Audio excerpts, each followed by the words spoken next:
Hi guys, তোমরা সবাই কেমন আছো? আশা করি অনেক ভালো আছো। আর আজকে কিন্তু অনেক দিন পর একটা স্পেশাল ভিডিও নিয়ে চলে এসেছি। একদম, যেহেতু ইউসুফ জুলেখা কিন্তু আমরা কন্টিনিউ আনছিলাম অনেক দিন পর এনেছি। অনেক দিন পর, মানে এত রিকোয়েস্ট করছো, এত করছো বাবুন, মানে ওই ভিডিওগুলোতে এত ভালোবাসা দিচ্ছ, এত মানে লেভেলের একেবারে ছাড়া কমেন্ট করছো যে ওইটাই লাগবে, তো কি করে না এনে থাকতে পারে। তো যেহেতু তুমি এত কমেন্ট করছো বাবুন, তুমি কেন দিচ্ছ না? আমার কথা শুনছো না কেন?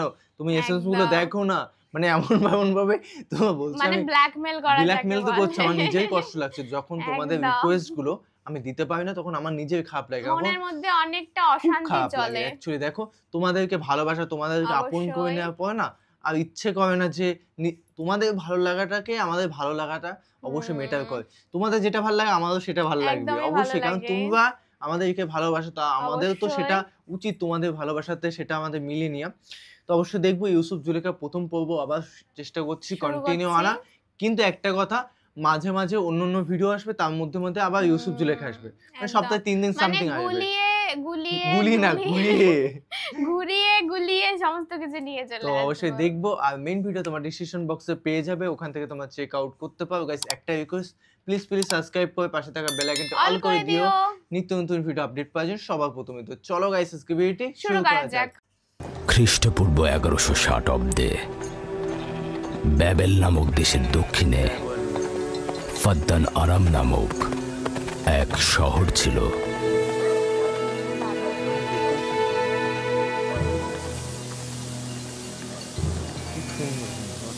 খুব সুন্দর লাগে, মানে যেতে পারতাম মনে হচ্ছে স্বপ্নের দেশ,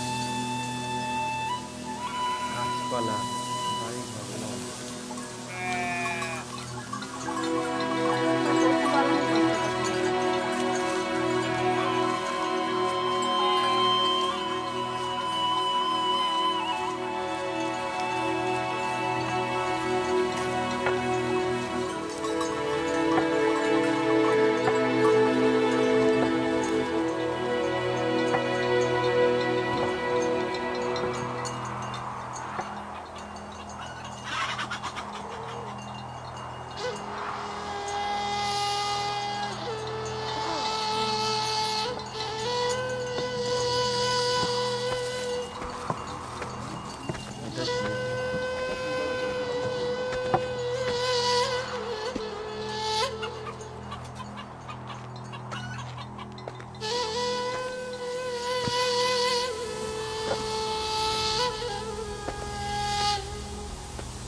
হে মহান ইস্তার, হে সকল প্রভুর মাতা, হে আমাদের দয়ালু প্রভু, আমাদের জন্মদানকারী মঙ্গলদাতা প্রভু, এই অবুঝ শিশুটিকে আরোগ্য দান করুন আর তার মা জননীকে আনন্দিত করুন। এই অবুঝ শিশুর মাতা প্রতিজ্ঞা করেছে প্রভু, তোমার দরবারে সে মূল্যবান হাদিয়া প্রদান করবে।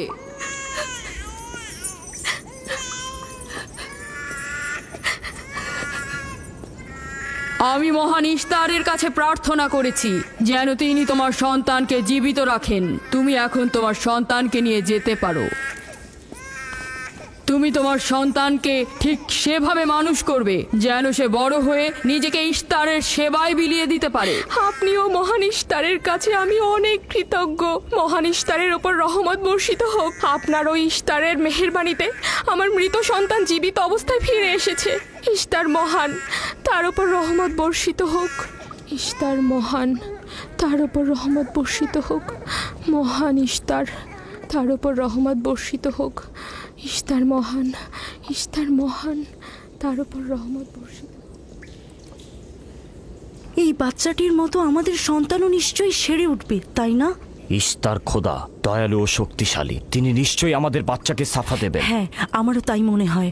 চলো যাই। তোমাদের এ কি হলো? তোমরা তো নিজেরাই ফেরেশতার সেজদা পেয়েছো, আর এখন কিনা নিজেরাই নিজেদের সেজদা করছো। এই পৃথিবীর সৃষ্টির সকল কিছুই ইনসানকে তাসলিম করে, আর তোমরা কিনা প্রাণহীন নির্জীব পাথরকে তাসলিম করছো। এই শোনো, খবরদার বলছি, তুমি এসব বেহুদা কথাবার্তা বলে আমাদের খোদাকে অপমানিত করবে না। আমি এই কথাগুলো নিজে থেকে বলছি না, আমি খোদা কর্তৃক প্রেরিত কথাগুলো এই কিতাব থেকে বলছি। এটি হচ্ছে আসমানি সহি কিতাব, যা আমার দাদা ইব্রাহিম নবীর উপর নাজিল হয়েছিল। আমি তার দিনের অনুসারী এবং এই কিতাবের প্রচলন ও দাওয়াত প্রদানকারী। নিজে থেকে কিছু বলছি না। ওই আসমানি কিতাবে কি লেখা আছে আমাদের খোদাদেরকে অপমানিত করতে হবে? আমি অপমান করছি না, শুধু প্রশ্ন করছি। যদি জেনে থাকো তাহলে উত্তর দাও, আর যদি না জেনে থাকো তাহলে স্বীকার করো। তোমাদের জিজ্ঞাসা করছি, ওই মন্দিরে রাখা ইশতারের মূর্তিগুলো কি তোমাদের প্রভু, নাকি তোমাদের তৈরি বস্তু? ইশতার তোমাদের উপর প্রভাব বিস্তার করে নাকি তোমরা ইশতারের উপর? ইশতার তোমাদেরকে শাসন করে নাকি তোমরা ইশতারকে? পাথরের তৈরি ইশতার যদি দুর্বল ও অক্ষম হয়ে থাকে, তবে কি করে আমাদের বাচ্চাদেরকে সাফা দেয়? সত্যি কথা, আমরাও দেখেছি। হ্যাঁ, তার হাকিকাত আছে। ইশতার তার সন্তানকে সাফা দিয়েছে, আমি দেখেছি। ওই প্রজ্ঞাবান যিনি তোমাদের আহাজারি শুনেছেন, তিনি তোমাদেরকে সাফা প্রদান করেছেন, না ইশতার। যদিও তোমরা খোদা ছাড়া প্রার্থনা করেছো আর তিনি ছাড়া তোমরা সাহায্য চেয়েছো, কিন্তু তিনি সকল কিছু সম্বন্ধে অবগত আছেন, তাই তোমাদের আহাজারিতে তার রহমত বর্ষিত হয়েছে, তোমাদেরকে সে সাহায্য করেছেন। সাধারণ দৃষ্টিতে তোমরা ইশতারকে দেখেছো, অন্তর্দৃষ্টিতে দেখোনি, তাই মূল সাফা প্রদানকারীকে চিনতে পারোনি। ইয়াকুবের কথার মূল অর্থটা আমি এখন বুঝতে পারছি। সে চাইছে যে আমরা আমাদের খোদাদেরকে বাদ দিয়ে তার খোদার ইবাদত করি। আমরা আমাদের খোদার অনেক কল্যাণকর কাজ দেখেছি, তোমার খোদার কি দেখছি? আমি তোমাদেরকে সকলের চাইতে ঊর্ধ্বে অবস্থিত খোদার দিকে আহ্বান করছি। তিনি সৃষ্টি সকল কিছুর চাইতে ঊর্ধ্বে। তাই নাকি? কি করে বুঝবো তোমার খোদা অন্যান্য সকল খোদার চাইতে ঊর্ধ্বে? তুমি আর তোমার খোদা ও ইস্তারের মন্দিরের ধর্মযাজকের মতো স্বর্ণরৌপ্য লুটে নিতে চাইছো না, তা কি করে বিশ্বাস করব? আমার বাস্তব অবস্থা হচ্ছে, আমি গভর্নর লাবানের নিয়োজিত রাখাল। আমার কোনো কিছুই নেই, আর কোনো কিছুর জন্য আমি কারো কাছে প্রতিদানও চাইনি। তোমরা কি আমাকে আমার কাজ অন্বেষণ না রাখালি করা ছাড়া আর কিছু করতে দেখেছো? দেখেনি জন্য কি এখন আমাদের দেখতে হবে? তুমি হয়তো সুযোগের অভাবে ভালো আছো, নয়তো তুমিও কোনো অংশে কম যেতে না। তোমরা সবাই একই রকম। ধর্মকে তোমরা মুখোশ বানিয়ে নিজেদের আখের গুছিয়ে নাও, সহজ সরল মানুষদের ঠকিয়ে তাদের সম্পদের রাজা হও। তোমার কষ্ট বুঝতে পারছি। তোমার সন্তান মৃত্যুর কোলে ঢলে পড়েছে, অথচ কেউ তাকে সাহায্য করতে এগিয়ে আসেনি। না ইশতার জাদুকর, না ওই মন্দিরের খোদা ইশতার। তাই সকল খোদাকে দোষারোপ করার অধিকার হয়তো তোমার আছে। মন্দিরের অক্ষম ইস্তারের সঙ্গে আমার কোনো কাজ নেই। আমার কথা তোমার না দেখা প্রভুর সঙ্গে। আমরা অনেক ধৈর্য ধরেছি আর অনেক কষ্টও করেছি। এখন আর কোনো নতুন খোদাদের ধৈর্য ধরার মতো অবস্থা আমাদের নেই। আমাদের ধর্মযাজক আসছে, ফারাজ তার কথার শাস্তি পাবে। পালাও ফারিস, তুমি পালাও। ওইদিকে পালিয়েছে। ওইদিকে যাও, ওকে বন্দি করে নিয়ে এসো। দেখো যেন পালিয়ে না যায়। ওকে ছেড়ে দিন, যে ওকে করে মাফ হোক ওকে ধরে দিন, নিয়ে ফিরবে। ওকে ছেড়ে দিন, ওকে মাফ করে দিন।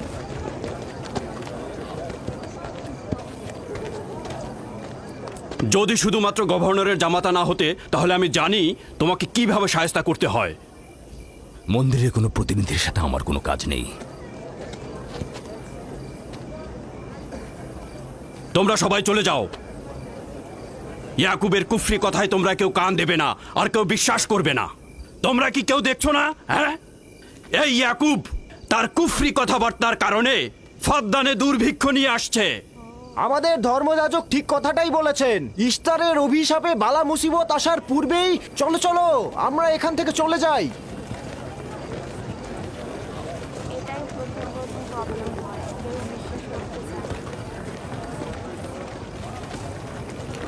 দেখা যাক কি হয়,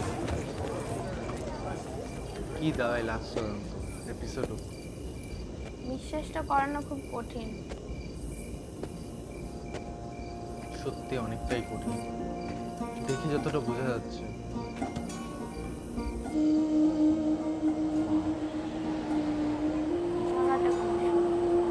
খুব মানে খুব সুন্দর, যেতে ইচ্ছে করছে, এত সুন্দর।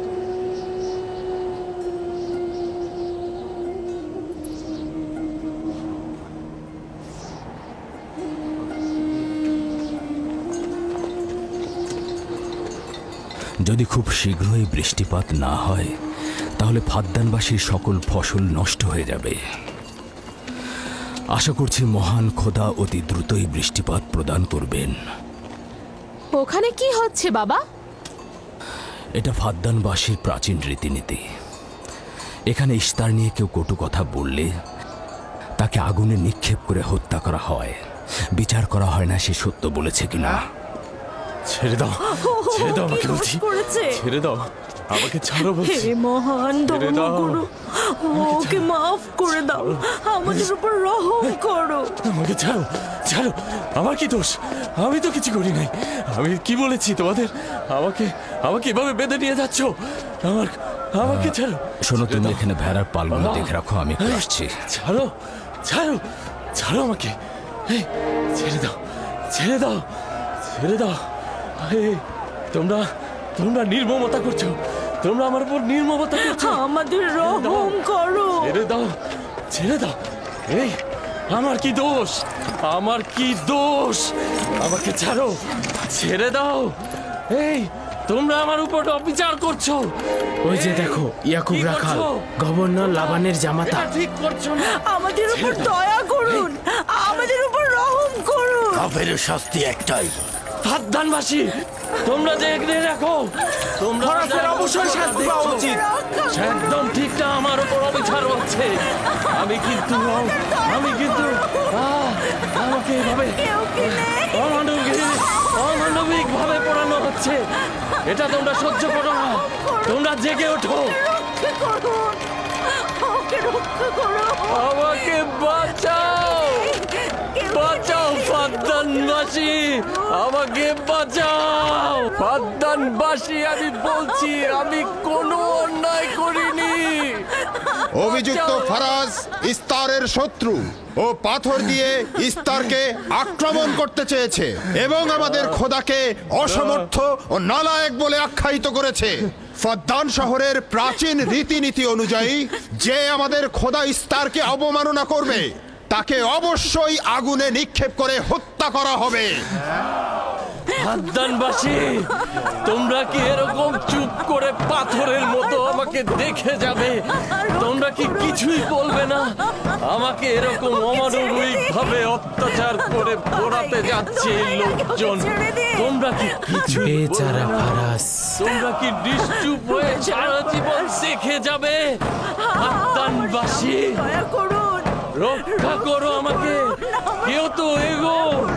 একদিন আমার মতো তোমাদের কেউ এভাবে পুড়িয়ে ফেলবে ওরা। তোমরা চুপ করে থেকো না,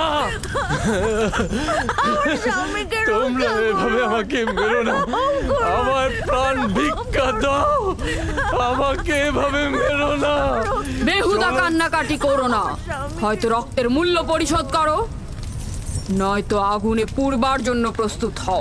তাকে আগুনে ফেলো না, এভাবে পুড়িয়ে মেরো না, করো আমাকে প্রাণ ভিক্ষা দাও, ওকে ছেড়ে দাও। হে ফাদ্দানের জনগণ, আমাকে মেরো না। আমি একটা কথা জানতে চাই, তার রক্তের মূল্য কত? মূল্য কি তুমি পরিশোধ করবে? না, ও নিজেই তো ইস্তারের শত্রু।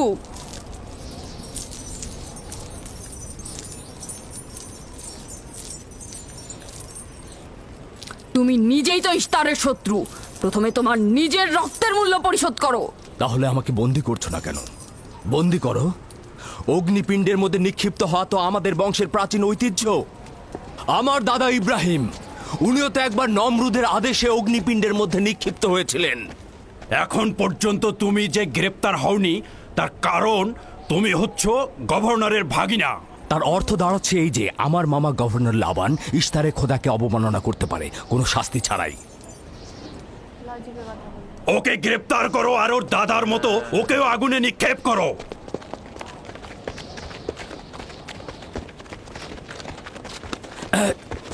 ছেড়ে দাও, আমার প্রশ্নের উত্তর দাও, ছেড়ে দাও আমাকে।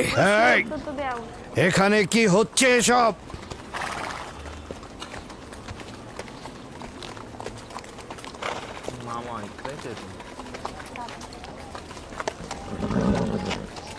ওকে ছেড়ে দাও আর অভিযুক্তকারীকেও মুক্ত করো। ফারাসের অবশ্যই শাস্তি পাওয়া উচিত। যখন ইয়াকুব জীবনের মূল্য পরিশোধ করতে চায় তখন তোমাদের কোনো অধিকার নেই ওকে শাস্তি দেবার।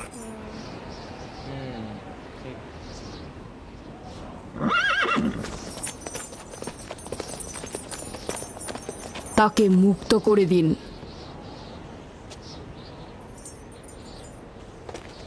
ইয়াকুব, তুমি অবশ্যই ফারাসের জীবনের মূল্য স্বরূপ 500 দিনার পরিশোধ করবে।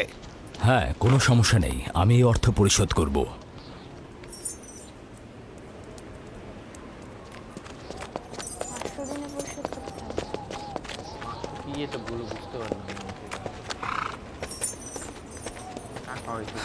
খোদা তাআলা আমার দয়ালু মামাকে হেফাজত করুক। ইয়াকুব, আমি তোমাকে কতক্ষণ এরকম বিপদ থেকে বাঁচাতে চোখে চোখে রাখবো?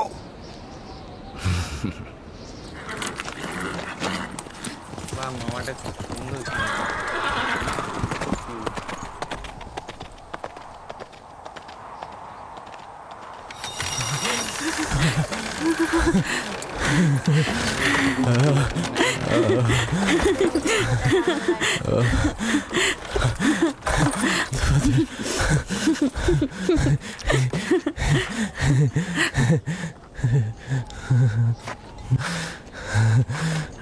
আপনি মহান, আমরা কৃতজ্ঞ, আমরা অনেক কৃতজ্ঞ আপনার কাছে। আমার জীবনের মূল্য স্বরূপ যে অর্থ আপনি প্রদান করবেন তার বিনিময়ে সারা জীবন আমি আপনার কৃতদাস হয়ে থাকব। আপনি মহান, আপনি মহান। আপনি ফারাজকে মৃত্যুর হাত থেকে বাঁচিয়েছেন, আপনি আমাদের নতুন জীবন দিয়েছেন। হয়েছে হয়েছে, এবার এসো এসো।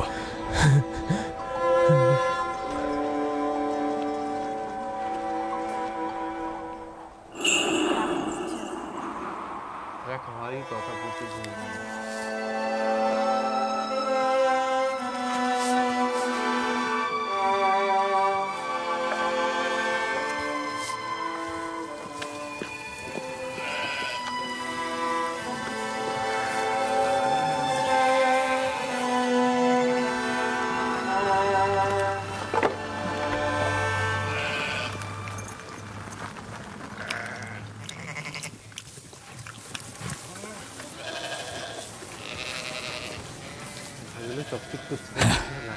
লোকটি আসলেই খুব ভালো, আসার পর থেকে শুধু কাজই করে যাচ্ছে। হ্যাঁ, বছরের পর বছর ইস্তার, ফাদ্দান ও ব্যাবলের লোকজনকে অন্যায়ভাবে কোরবানি দিয়ে আসছে। আজ তোমার পিতার জন্য আমি ও ফারাজ বেঁচে গেছি। আপনি ওর জীবন বাঁচিয়েছেন বলেই ও ইস্তার পূজা ছেড়ে এক খোদার ইবাদতে মশগুল হয়েছে। হ্যাঁ, তা হয়েছে রাহেলা। আসলে যখন সে মৃত্যুর হাত থেকে রক্ষা পেয়েছে তখনই এক খোদায় বিশ্বাস এনেছে। আমাদের মুসাফির কখন পৌঁছবে? খুব শীঘ্রই হে খোদার নবী, বেশি দিন বাকি নেই। বছরের পর বছর তোমার সন্তানের প্রতীক্ষায় রয়েছি। যদি খোদা চায় তো খুব শীঘ্রই এই প্রতীক্ষার অবসান ঘটবে।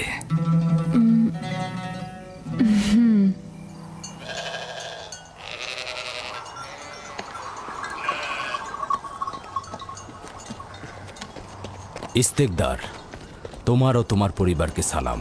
তোমার উপরও দরুদ বর্ষিত হোক ইয়াকুব রাখাল। হ্যাঁ, কৃতজ্ঞতা জ্ঞাপন করছি। মন্দিরে ইস্তারের জন্য খোরমা হাদিয়ে নিয়ে যাচ্ছ? প্রভুদেরকে তো অবশ্যই খুশি করতে হবে, তা না হলে তো এবছর বৃষ্টিপাত হবে না, তাই না? আমার কিন্তু মনে হয় মন্দিরের ইস্তারে চাইতে তোমাদের বেশি দরকার ওই খোরমা। তোমার কাজ হচ্ছে আমাদের খোদাকে অপমানিত করে আমাদেরকে রাগান্বিত করা, তাই তো? তোমরা কি নিশ্চিত যে ইস্তারের মন্দিরের ওই পাথরের মূর্তিগুলো সত্যিকার অর্থে বৃষ্টি বর্ষিত করতে পারবে? তোমার এসব কুফুরি কথাবার্তার কারণেই আমাদের মন্দিরের খোদা নাখোশ হয়েছে, আর এই কারণেই ফাদ্দানের আকাশে আজ মেঘ নেই। এই ইয়াকুব, ইস্তারের অবমাননা থেকে তুমি নিজেকে রক্ষা করো। চলে এসো, চলে এসো।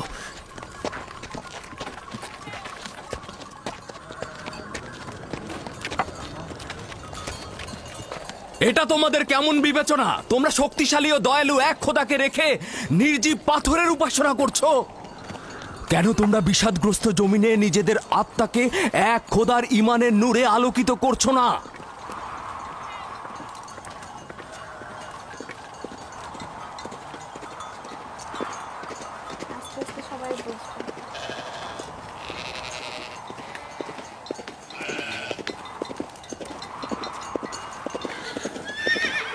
হে মহান ইস্তার ইলাহি, তোমার ফলপ্রসূ এই মন্দিরখানা তোমার শত্রুদের রক্ত দ্বারা পবিত্র করব। শুষ্ক মৌসুমকে এই অঞ্চল থেকে দূর করে দাও, তোমার রহমতের বৃষ্টি বর্ষণ করো। হে মহান ইস্তার ইলাহি, তোমার এই ফলপ্রসূ মন্দিরকে তোমার শত্রুদের রক্ত দ্বারা পবিত্র করব। হে মহান ইস্তার ইলাহি, এই অঞ্চলের শুষ্ক মৌসুমকে তুমি দূর করে আলী দাও, জনাব। তোমার রহমতের বৃষ্টি বর্ষণ করো। হে ইয়াকুব আবারও মহান মন্দিরের ইস্তার বিপক্ষে ইলাহি, দাঁড়িয়েছে, আমাদের খোদাকে তোমার অবজ্ঞা করেছে। রহমতের বৃষ্টি বর্ষণ করো। হে ইস্তেকদারের সাথে মন্দিরে ঢোকার সময় কথা বলেছে, তোমার আমিও দূর রহমতের থেকে দেখেছি। বৃষ্টি বর্ষণ করো। হে মহান ইস্তার ইলাহি, তোমার ইয়াকুব হাত গুটিয়ে বসে থাকবে না। ধ্বংস করো, তোমার দুশমনদের ধ্বংস করো, আর ফারদানের জনগণের উপর রহমতের বৃষ্টি বর্ষণ করো।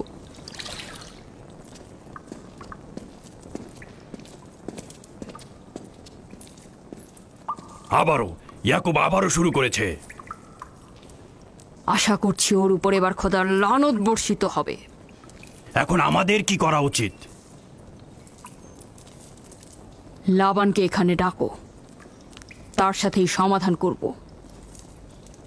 যত তাড়াতাড়ি সম্ভব লাবানকে আমন্ত্রণ করো।